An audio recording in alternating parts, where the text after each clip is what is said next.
Salve, salve galera! Eu sou o Professor Marx, bem-vindos ao mundo da Química!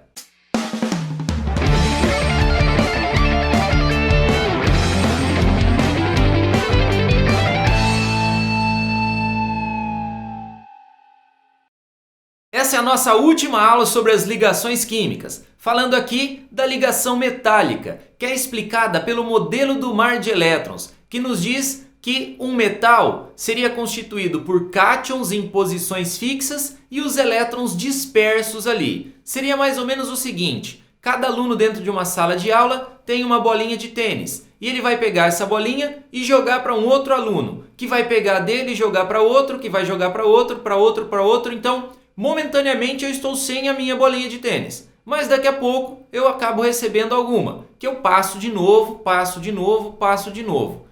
Essa é a ideia. Esses elétrons estariam dispersos no meio dos cátions.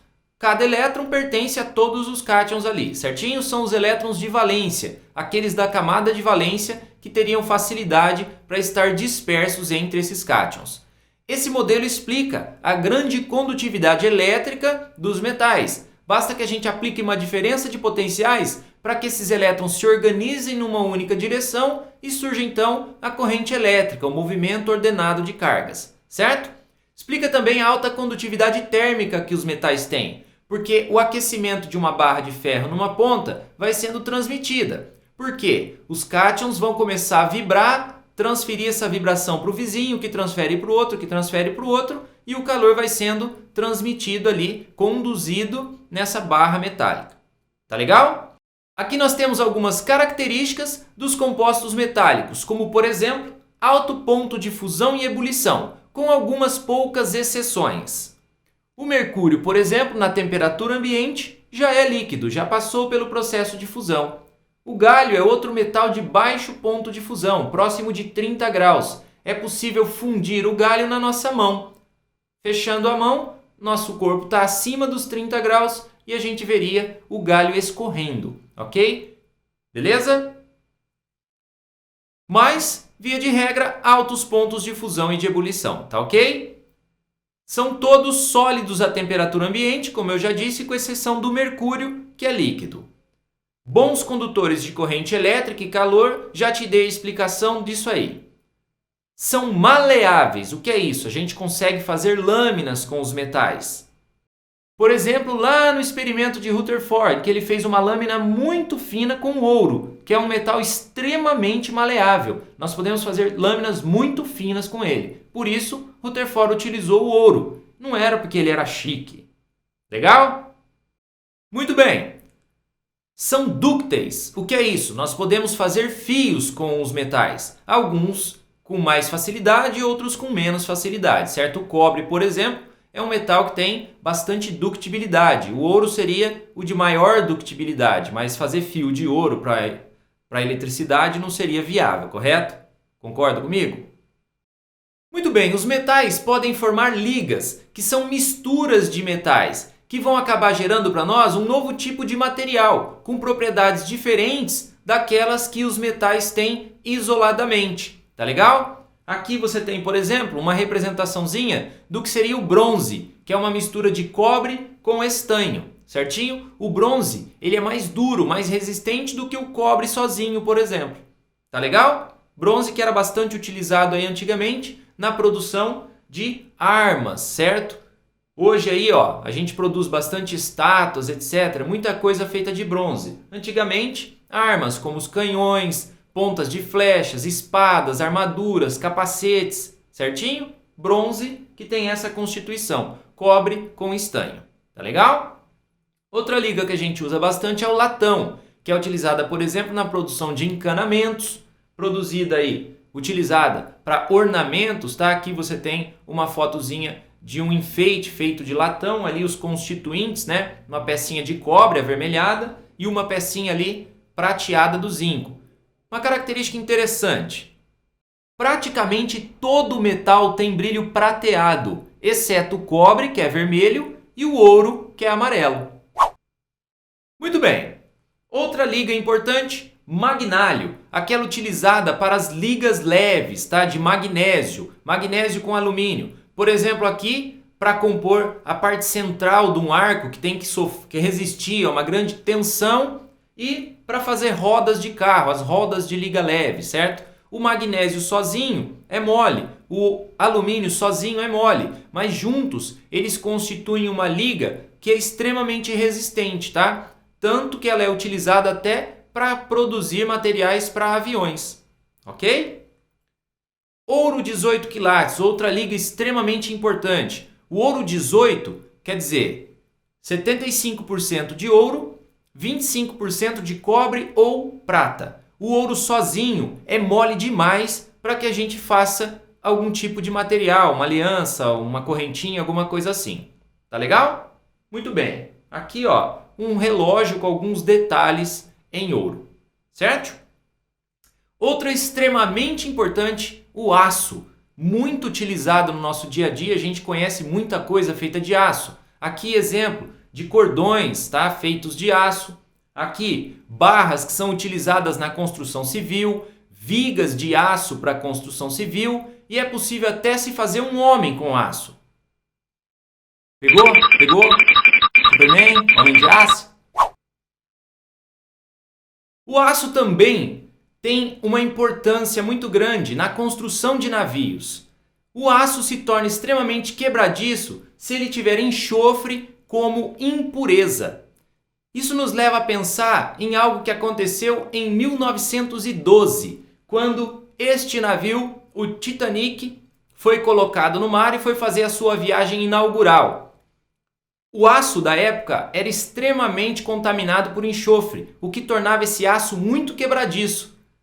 O Titanic, todo mundo sabe, acabou se chocando com o iceberg e ao invés de somente amassar o seu casco, ele acabou se rompendo por conta das impurezas. Esse seria um dos motivos levantados pelos estudiosos aí, tá? De que o casco teria se quebrado com muito mais facilidade por conta da presença de enxofre como contaminante do aço. Isso acabou levando à morte o nosso querido Jack. Descansa em paz, Jack. Muito bem. Outra liga de extrema importância que tem aparecido agora é o nitinol, que é uma liga de níquel com titânio. Essa liga tem a chamada memória de forma. Então a gente consegue fazer com que a forma do metal volte a ser o que ele era, com aquecimento ou com aplicação de corrente elétrica, como nesse vídeo. Esse metal foi preparado nesse formato, escrevendo-se a palavra hot, e deformado depois. Com o aquecimento, ele volta a assumir a forma com que ele foi preparado. Isso se chama memória de forma. O nitinol tem sido aí aplicado por enquanto em alguns testes, mas há muitas aplicações possíveis, tá? Já fizeram um barquinho para a criancinha ficar brincando na banheira com água quente. Fizeram um motorzinho com o nitinol. Tá legal? Aqui, ó, um outro vídeo demonstrando. Aqui ele tá o formato de uma estrela preso, ele vai ao fogão, onde ele é aquecido, vai ao forno, onde ele vai ser aquecido até uma temperatura chamada temperatura de transformação. Depois eu posso deformá-lo e ao jogar ele em água quente, ele assume novamente aquela forma que ele foi preparado, certinho? Há muitas aplicações em vista, tá? Alguns até dizem, por exemplo, na lataria de um carro. Aí você bateu o carro, coloca o carro no sol e volta ao normal, tá? Algumas ideias de aplicações que o nitinol tem. Então aqui nós falamos um pouco sobre as ligas metálicas, tá bom? Vamos então ao videocício relativo a essa aula, galera. Então olha só, vai resolver sozinho e na volta nós estamos juntos para a nossa resolução. Entre em contato pelo site, peça sua apostila. Você vai ter exercícios em mãos relativos a essa aula, para que você possa matar e sedimentar esse conhecimento. E agora, a resolução. De volta contigo para resolver este videocício, ele nos dá aqui uma tabelinha com as características de ponto de fusão, condutividade, dureza, solubilidade em água para 3 substâncias e quer que a gente identifique se eles são iônicos, moleculares ou metálicos. Então vamos lá para as características. Vamos começar aqui pelo A, ponto de fusão, elevado ponto de fusão. Isso é característico de quê? Vamos relembrar, professor?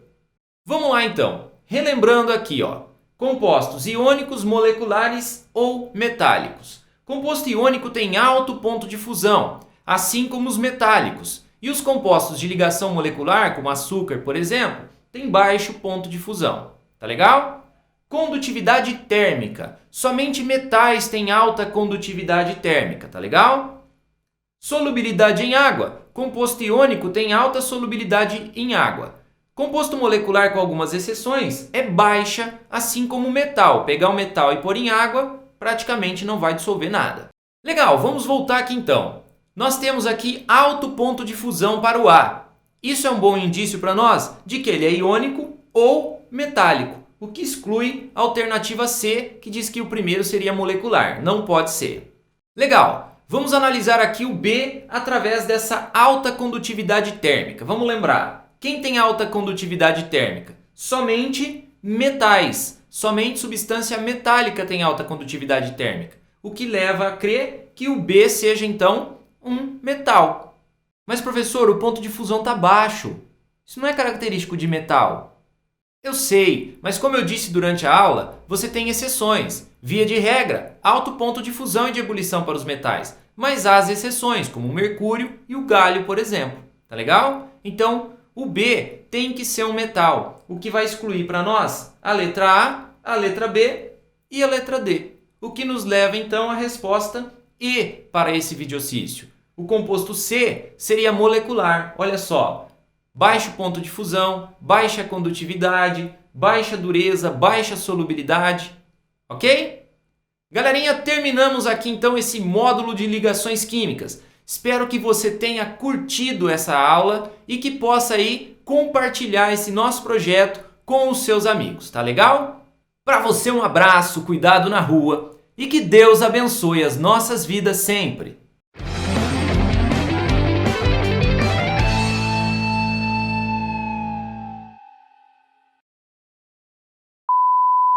Tá legal? Muito bem. Aqui nós teríamos então as características dos compostos metálicos. Eles têm altos pontos de fusão e ebulição, com algumas exceções.